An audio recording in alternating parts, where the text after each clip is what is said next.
The early months of 1942 didn't go well for the Allies. With British and resistance forces tied up in Europe by the Nazi war machine, it left Japan to spread the cloak of imperialism over most of Southeast Asia, granting them dominance in the Pacific.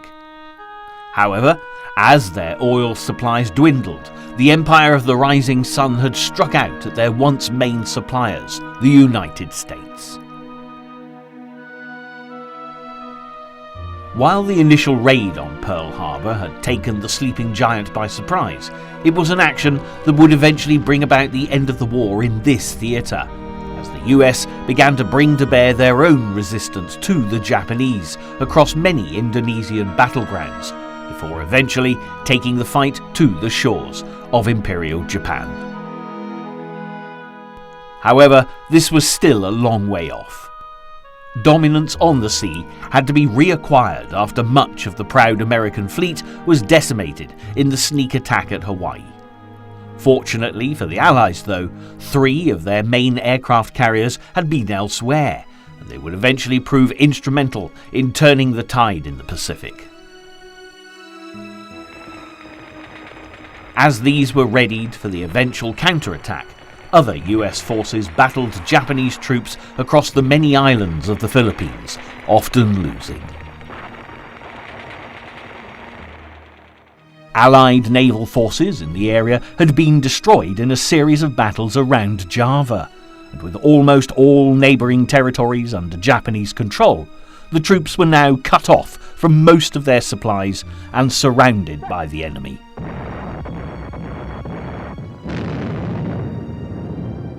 This left Allied defences weakened and meant that when the full scale of the assault was brought against them, there was little they could do. Suffering from sickness, malnutrition and combat fatigue, they were too weak to counterattack effectively, forcing their surrender. Some men did make an escape to the Corregidor Island in the south of Bataan, but they were swiftly pushed back by the Japanese troops who forced them to the Malinta Hill. It wasn't long before the American flag was lowered, and General Jonathan Wainwright, commander in the area, accepted the surrender terms of General Masaharu. The Philippine Islands officially fell to the Empire of the Rising Sun on the 8th of May 1942. Another tragedy on a much grander scale was soon to follow, though, as with 80,000 Allied prisoners, the Japanese had to arrange transportation to prison camps. Imperial commanders decided to march the men over 60 miles to a railhead at San Fernando. This trek was soon to be known as the Bataan Death March, as it proved to be a terrible ordeal, especially for those malnourished or injured. Many thousands died along the way as a result of exhaustion, hunger, sickness and dehydration.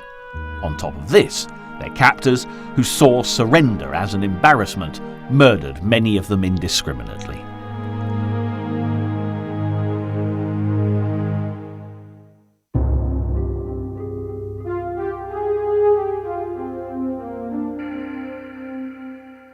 Being relative newcomers to the Second World War, the American public and military were unprepared for the barbarism exacted by the Japanese during this march. However, while the suffering of the prisoners was horrendous, it galvanized the US into action. They had already decided that a counterattack against their eastern enemies was necessary. The question was how to do it. The problem now wasn't a moral one, but a logistical and engineering issue.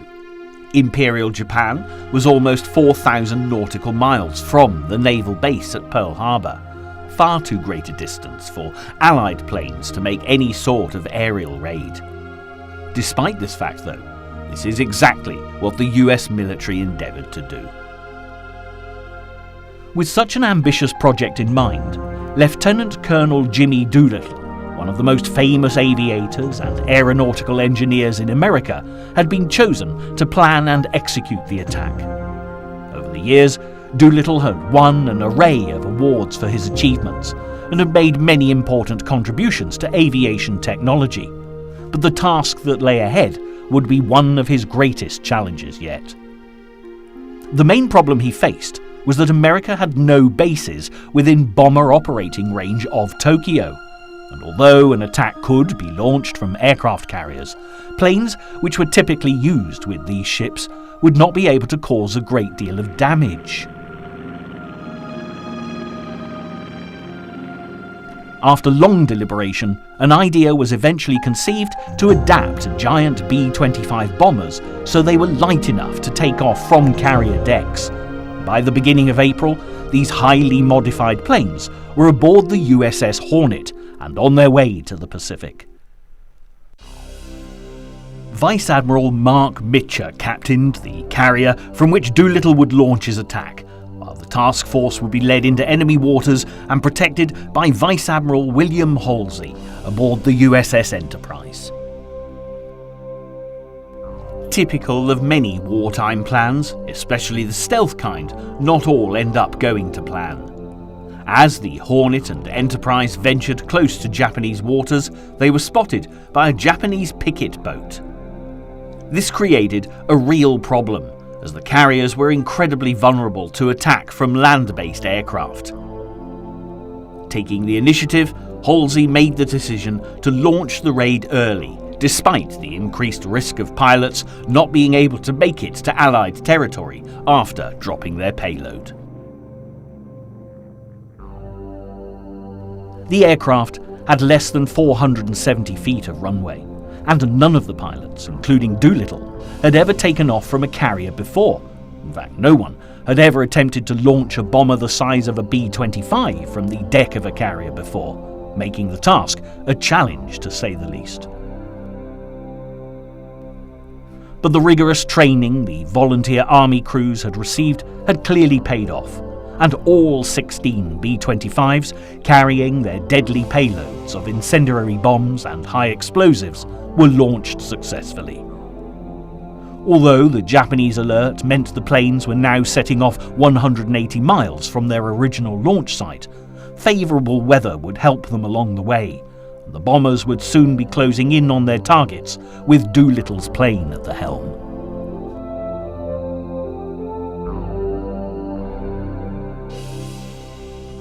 Six hours after takeoff, the planes reached Tokyo, and at noon they began dropping bombs on the capital and the surrounding areas. They met with little resistance, and the impact made was exactly what Roosevelt had hoped for. The Japanese were so shocked by the attack that high-level military commanders began blaming each other, and the mortified commander of Tokyo's air defense was shamed into committing suicide. In the meantime, Japanese fighter squadrons were returned home, and a carrier group was withdrawn from the Indian Ocean to protect home waters.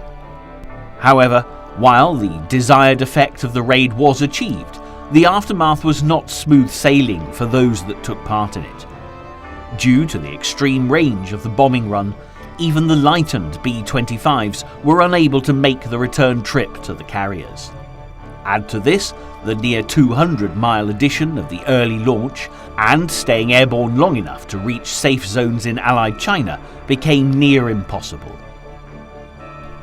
While Doolittle and others did make it to safety after being helped by Chinese resistance fighters and military personnel, not all would be so lucky.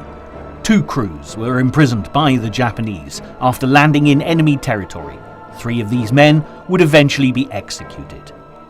However, they weren't the only casualties in the days after the raid.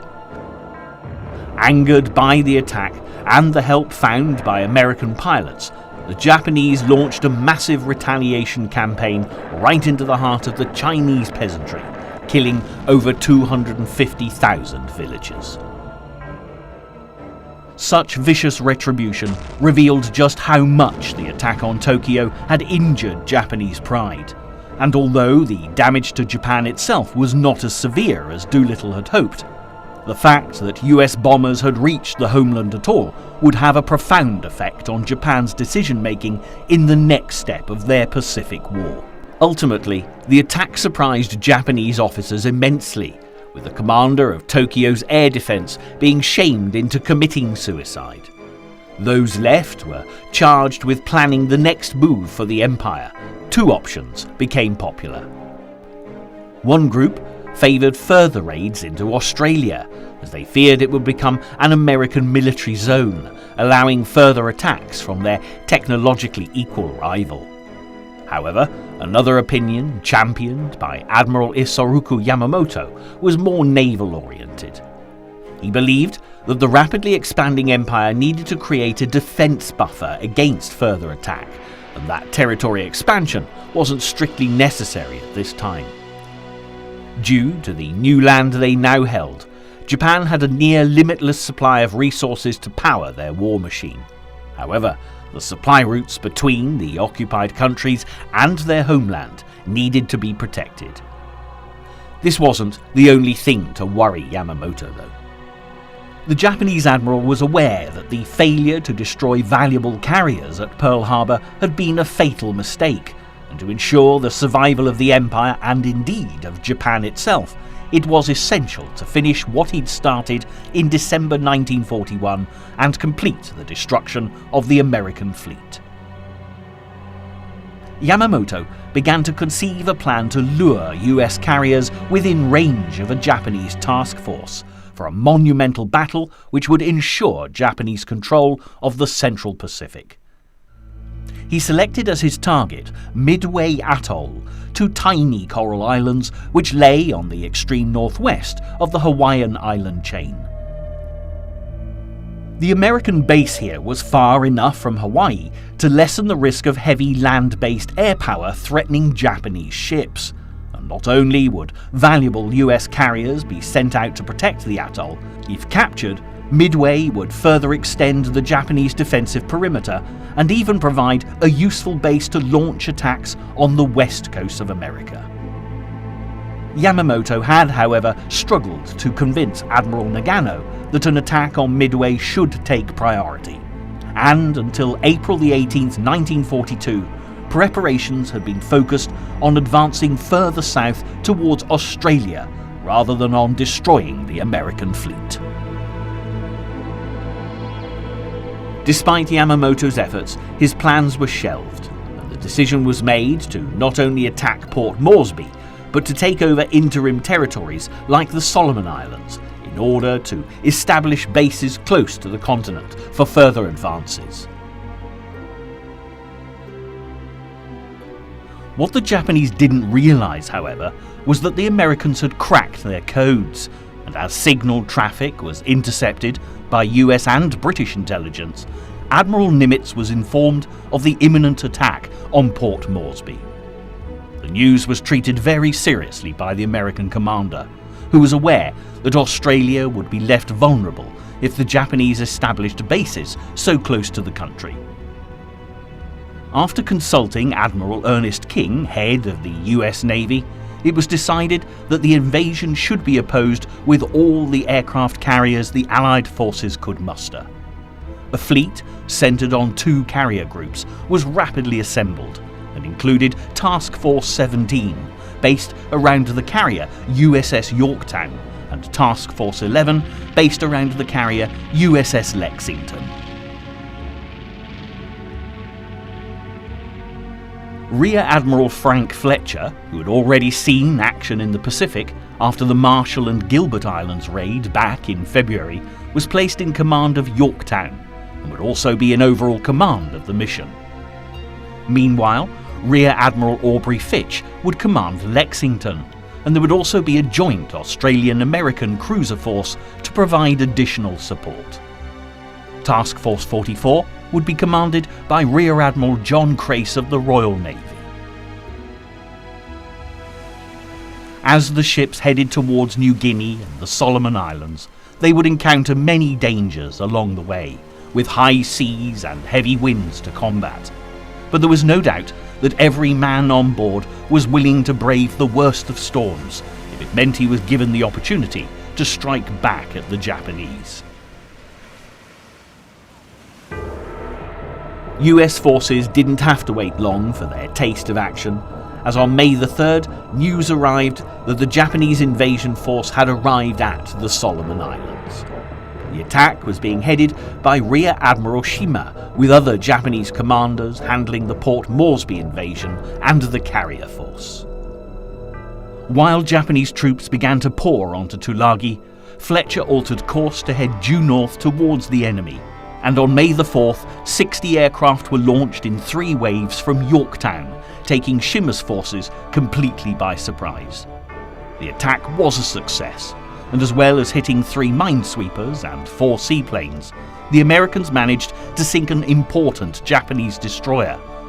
Nevertheless, the Japanese would continue to hold Tulagi as they set to work establishing a seaplane base on the island.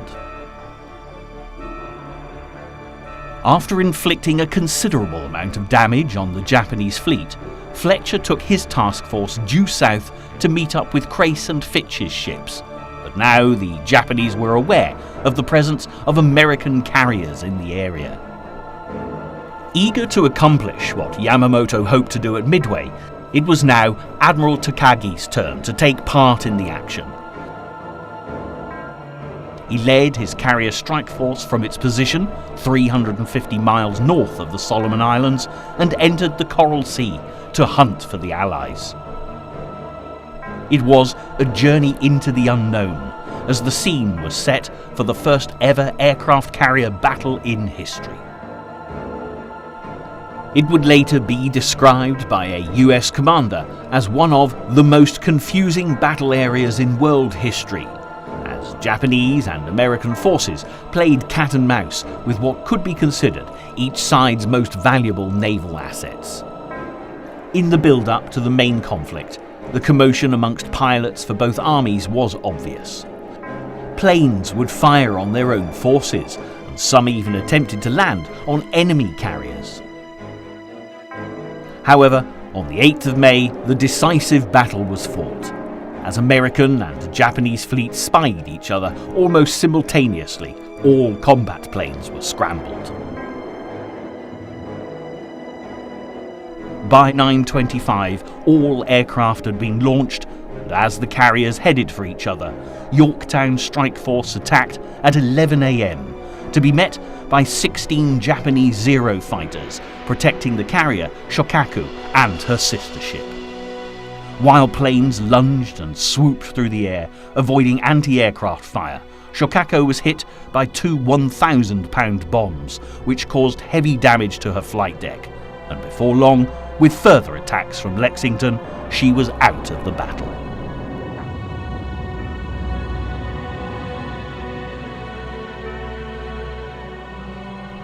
But the Japanese soon struck back, and 14 planes swept in to attack USS Lexington in a pincer movement. She was hit twice by torpedoes before dive bombers moved in, hitting the ship again. Meanwhile, a bomb exploded on Yorktown's deck, but while Fletcher's carrier would survive another day, Lexington would not be so lucky. With a ruptured fuel tank, the carrier was doomed, and as a series of dramatic explosions detonated within the massive ship, over 2,500 men rushed to escape, with other Allied craft attempting to pull them to safety. Despite the Americans feeling that they'd come off worse in this conflict, both sides had suffered massive losses. The damage to their carriers halted the Japanese invasion at Port Moresby, and bought the Allies some much-needed time to repair and regroup. It wouldn't be the last major sea battle their forces would face in the coming weeks. Although Yamamoto's superior fleet admiral Nagano had finally agreed to the attack on Midway, there were still disagreements between the Japanese naval commanders. Nagano had decided that Yamamoto should launch a separate mission at the same time as the Midway battle, to capture some sparsely inhabited volcanic islands, which extended over 1,000 miles west of the Alaskan peninsula. The Aleutian Islands lay far to the north of Midway, and Yamamoto realized that the extra mission would extend his vast battle zone to unmanageable proportions, but Nagano would not be dissuaded. The Aleutian Islands appeared to have little economic, military or strategic value because of their barren mountainous terrain and harsh weather. But seizing them would further extend the defence of Japan and make it harder for ships to slip through the northern Pacific. There was also the hope that launching this second attack far from Midway might serve as a distraction, leading some American ships north and therefore weakening the US fleet. Meanwhile, far across the Pacific Ocean, the US Navy's Combat Intelligence Unit at Pearl Harbor had once again intercepted Japanese codes, and all Yamamoto's efforts at deception would be in vain. This also gave the US plenty of time to prepare, allowing them to turn Midway into a launching pad for their own attack into the heart of the Japanese fleet. Naval and air personnel were pulled from other commands, including forces from Pearl Harbor, as well as Fletcher's Task Force 17 from the Coral Sea. On top of these troop and equipment requisitions, Admiral Nimitz, who was in charge of the Allied defences, also requested the presence of renowned director John Ford and other photographers. They would go on to capture some of the most memorable footage of combat in the Pacific theatre. By May 30th, all US preparations were complete, and it was merely a matter of time before the Japanese attack force came within range.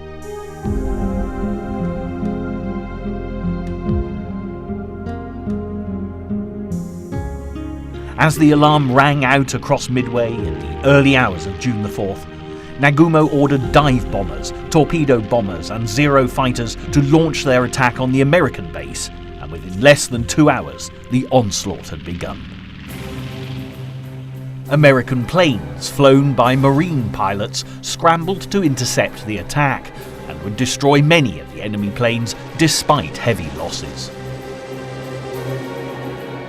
Meanwhile, as dive bombers from Nagumo's attack force swooped across the island, those defending the ground fought back fiercely. The anti-aircraft fire would prove much more deadly than the Japanese expected.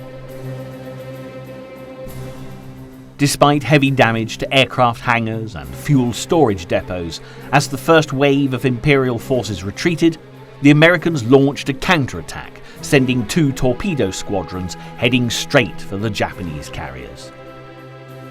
Without fighter escorts, they were no match for the Japanese Zeros and were almost all shot down. But as the waves of American attacks continued, the Japanese were kept distracted.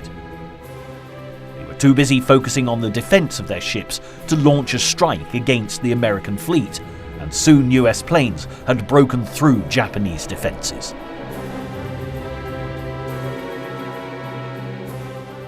The Enterprise Air Group hit 2 carriers, including Nagumo's, while Yorktown's bombers attacked a third. Before long, there was only 1 Japanese carrier still operational, and she counterattacked, sending a wave of dive bombers towards Yorktown. However, the Allied ship was far better prepared than her Japanese counterpart, and despite fires breaking out across the decks, they were controlled, and many of the enemy fighters were shot down. While a second wave of Japanese bombers headed for the American carrier, Rear Admiral Spruance launched a final strike on the Japanese fleet with 40 dive bombers. Within an hour, they found the last Japanese carrier. Despite several attempts to defend her, American planes delivered a deadly blow, which left her ablaze and sinking. As the smoke cleared and survivors were pulled from the water, it became clear that while Allied casualties registered in the hundreds, Imperial losses were in the thousands. Combined with the bulk of the Japanese carriers being eliminated, the Empire of the Rising Sun had suffered far worse. President Roosevelt himself congratulated those who had bravely fought off the enemy, clearly relieved that the American Navy had managed to deliver a decisive blow to their eastern enemies, checking their advance in the Pacific. While battles had been won on both sides, the war in this theatre was far from over.